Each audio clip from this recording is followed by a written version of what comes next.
Kita sebagai warga negara yang tinggal di Indonesia yang penuh dengan keragaman suku, agama, ras, dan antar golongan, tentunya ingin hidup harmonis dan sejahtera bersama. Apalagi kita sebagai makhluk sosial yang pastinya akan selalu membutuhkan pertolongan orang lain. Menurut ideologi agama, cara kita dapat menjalin hubungan yang harmonis dan sejahtera bersama walaupun berbeda suku, agama, ras, dan golongan, yaitu dengan cara menumbuhkan sikap toleransi, di mana sikap toleransi itu sendiri merupakan sikap yang mau dan mampu untuk menghormati adanya perbedaan. Di sini perbedaan yang dimaksud adalah perbedaan suku, agama, ras, dan golongan. Langkah awal yang dapat kita lakukan untuk kita dapat menumbuhkan sikap toleransi tersebut yaitu dengan memahami dan mengerti apa itu arti toleransi.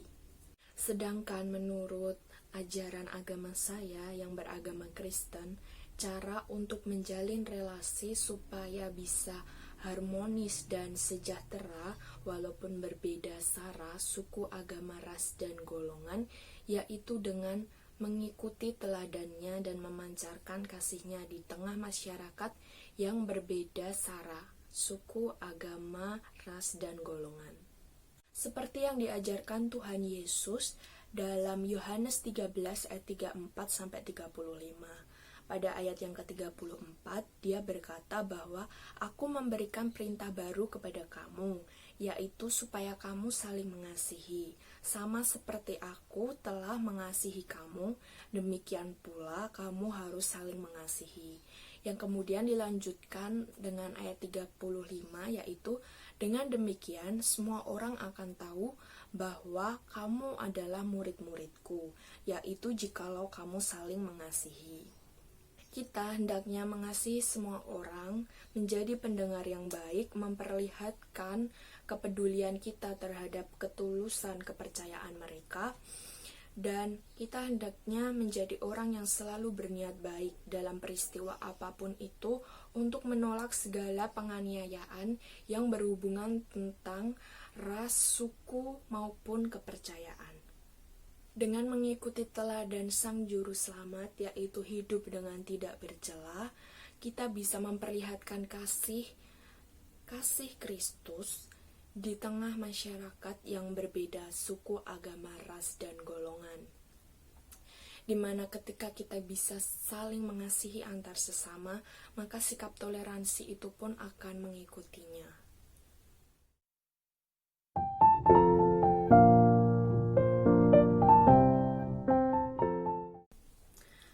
Kapitalisme, individualisme, konsumerisme, dan hedonisme. Kapitalisme merupakan sistem perekonomian di mana perdagangan industri dan alat-alat produksi dikendalikan oleh pemilik swasta. Tujuannya untuk memperoleh keuntungan yang sebesar-besarnya demi kepentingan pribadi. Menurut ajaran agama saya, hal ini tidak berkenan karena tergolong ke dalam keserakahan untuk kepentingan pribadi.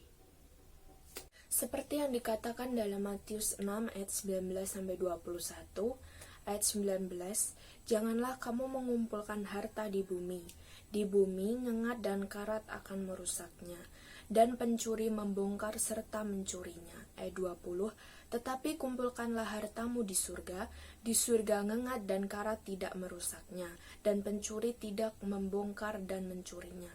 Ayat 21, karena di mana hartamu berada, di situ hatimu juga berada.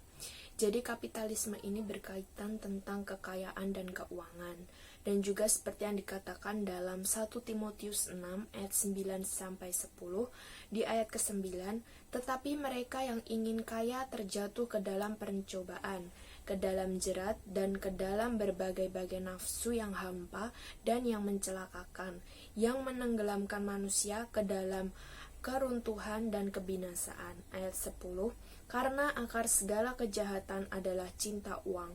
Oleh sebab itu, memburu uanglah beberapa orang telah menyimpang dari iman dan menyiksa dirinya dengan berbagai-bagai duka.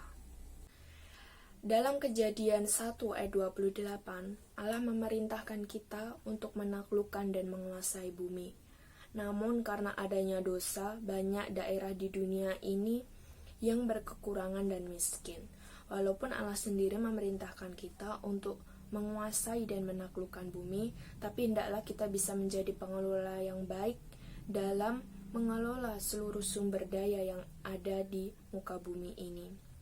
Keserakahan itu sendiri bukanlah karena sistemnya, melainkan dari bagian natur keberdosaan manusia, di mana sebenarnya yang harus kita rubah bukanlah sistem itu sendiri, melainkan hati kita melalui Injil Kristus. Individualisme merupakan satu filsafat yang memiliki pandangan moral, politik, atau sosial yang menekankan kepada kemerdekaan manusia serta bertanggung jawab dan kebebasan pribadi. Di mana menurut saya individualisme ini tidak sesuai dengan ajaran agama saya, karena pada dasarnya individualisme itu mengutamakan kepentingan pribadi di atas kepentingan kelompok. Seperti yang dikatakan dalam Yesaya 43 ayat yang ke-7 bahwa semua orang yang disebutkan dengan namaku, yang kuciptakan untuk kemuliaanku, yang kubentuk dan yang juga kujadikan.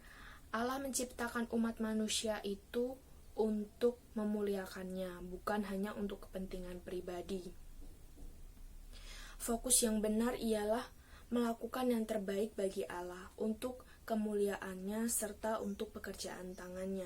Seperti yang dikatakan dalam Matius 6 ayat 33 bahwa tetapi carilah dahulu kerajaan Allah dan kebenarannya, maka semua itu akan ditambahkan kepadamu. Konsumerisme merupakan suatu paham yang menjadikan seseorang atau kelompok menjalankan suatu proses konsumsi secara berlebihan atau tidak sepantasnya dan berkelanjutan. Hal tersebut menjadikan manusia menjadi suatu pecandu produk. Menurut saya, hal ini tidak sesuai dengan ajaran agama kami, karena kemungkinan barang-barang yang mereka beli hanya untuk memuaskan nafsu mereka dan nantinya tidak akan bermanfaat di kemudian hari. Dan dampak buruknya bahwa mereka akan menghalalkan segala cara untuk mendapatkan apa yang mereka mau. Seperti yang tertulis dalam 2 Petrus 1 ayat 13 bahwa berfoya-foya pada siang hari mereka anggap kenikmatan. Mereka adalah kotoran dan noda yang mabuk dalam hawa nafsu mereka kalau mereka makan minum bersama-sama dengan kamu. Penulis surat 2 Petrus ini jelas-jelas menegaskan dan mengingatkan kepada jemaat agar berhati-hati terhadap para nabi dan para guru palsu yang mengajarkan hal-hal pemuasan hawa nafsu yang menyesatkan, karena jelas seperti yang tertulis dalam 2 Petrus 1 ayat 13 tadi. Hedonisme merupakan ajaran untuk mencari kesenangan sebanyak mungkin. Jadi dapat dipahami bahwa kesenangan dan kenikmatan merupakan tujuan hidup. Menurut saya, hedonisme ini tidak sesuai dengan ajaran agama kami, karena tujuan hidupnya hanya untuk bersenang-senang dan pesta pora. Jadi menurut Alkitab, seperti yang tertulis dalam Roma 13 ayat 12-14, yakni hari sudah jauh malam, telah hampir siang. Sebab itu, marilah kita meninggalkan perbuatan-perbuatan kegelapan dan mengenakan senjata terang. Marilah kita hidup sopan seperti siang hari. Jangan dalam pesta pora dan kemabukan. Jangan dalam percabulan dan hawa nafsu. Jangan dalam perselisihan dan iri hati. Tetapi kenakanlah Tuhan Yesus sebagai perlengkapan senjata terang, dan janganlah merawat tubuhmu untuk memuaskan keinginannya.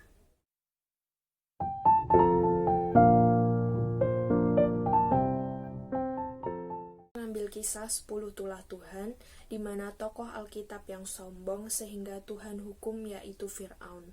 Jadi sebelum konsep kiamat, ketika Yusuf mati dan Fir'aun yang lain bangkit memerintah di Mesir, yang tentunya tidak mengenal Yusuf, maka dia mulai memperlakukan bangsa Israel secara kejam, keras, dan menindasnya. Apalagi ketika jumlah orang Israel terus bertambah, maka dia mulai membuat kebijakan baru untuk membasmi semua orang Israel dengan cara membunuh bayi-bayi mereka yang baru lahir. Kemudian Tuhan mengutus Musa untuk mengeluarkan umat Israel dari Mesir menuju ke tanah perjanjian seperti yang Tuhan sendiri janjikan kepada nenek moyang mereka, yaitu Abraham, Ishak, dan Yakub. Tetapi Raja Fir'aun bersikeras tidak mengizinkan bangsa Israel keluar dari tanah Mesir, karena mereka di sana dipekerjakan sebagai budak di Mesir, sehingga jika mereka keluar dari tanah Mesir, maka hal itu akan membuat kerugian yang sangat besar bagi bangsa Mesir tentunya. Kemudian Fir'aun dengan sombongnya berkata kepada Musa saat Musa diutus oleh Tuhan, seperti yang dikatakan dalam Keluaran 5 ayat 2, yakni, tetapi Fir'aun berkata, siapakah Tuhan itu yang harus kudengarkan firman-Nya untuk membiarkan orang Israel pergi? Tak kenal aku Tuhan itu, dan tidak juga aku akan membiarkan orang Israel pergi. Kemudian selama konsep kiamat, yaitu akibat kesombongannya dan keras hatinya Fir'aun terhadap Tuhan, maka Tuhan murka dan mendatangkan 10 tulah kepada Fir'aun dan kepada bangsanya. Tuhan mendatangkan 10 tulah ke dalam bangsa itu. Tulah yang pertama yaitu air menjadi darah, sehingga semua ikan yang ada di sungai Nil mati dan berbau busuk, sehingga orang Mesir enggan untuk minum dari sungai Nil. Kemudian tulah yang kedua yaitu katak, di mana katak-katak akan muncul dari sungai Nil dan meliputi seluruh bangsa Mesir. Tulah yang ketiga yaitu nyamuk, di mana nyamuk-nyamuk yang berasal dari debu akan menghinggapi seluruh negeri Mesir, seluruh manusia dan binatang ternak yang ada di bangsa itu. Tulah yang keempat yaitu lalat pikat. Tuhan mengeluarkan lalat pikat untuk meliputi seluruh bangsa Mesir. Tulah yang kelima yaitu penyakit sampar dan ternak. Semua ternak orang Mesir terkena penyakit sampar, sehingga semua ternak itu mati dan mereka mengalami kerugian yang sangat besar. Lalu tulah yang keenam yaitu barah yang memecah menjadi gelembung pada manusia dan binatang yang tentunya ada di bangsa itu. Tulah yang ketujuh yaitu hujan es, di mana turunnya hujan es yang menimpa semua manusia dan hewan ternak yang ada di Mesir sehingga mereka mati. Kemudian tulah yang kedelapan yaitu belalang. Tuhan mendatangkan belalang yang akan menutupi seluruh permukaan tanah Mesir sehingga manusia tidak dapat melihat di sekeliling mereka. Tulah yang kesembilan yaitu gelap gulita, di mana seluruh bangsa Mesir menjadi gelap gulita sehingga mereka tidak bisa melihat satu sama lain. Lalu tulah yang terakhir yaitu anak sulung mati. Jadi tiap-tiap anak sulung yang ada di bangsa Mesir mereka akan mati, termasuk anak sulung dari Raja Fir'aun. Lalu setelah konsep kiamat ini ada akibat yang harus mereka tanggung tentunya. Jadi setelah 10 tulah yang menimpa bangsa Mesir dalam usaha terakhirnya mempertahankan bangsa Israel agar tidak keluar dari tanah Mesir, jadi mereka mengirim pasukannya untuk mengejar bangsa Israel hingga Laut Teberau. Namun semuanya sia-sia. Saat akan melewati Laut Teberau, mereka tergulung ombak dan tenggelam di Laut Teberau dan tidak ada yang tersisa. Jadi sebenarnya akibat kesombongan dari ulah manusia ini ada akibat yang akan mereka tanggung, yaitu kebinasaan.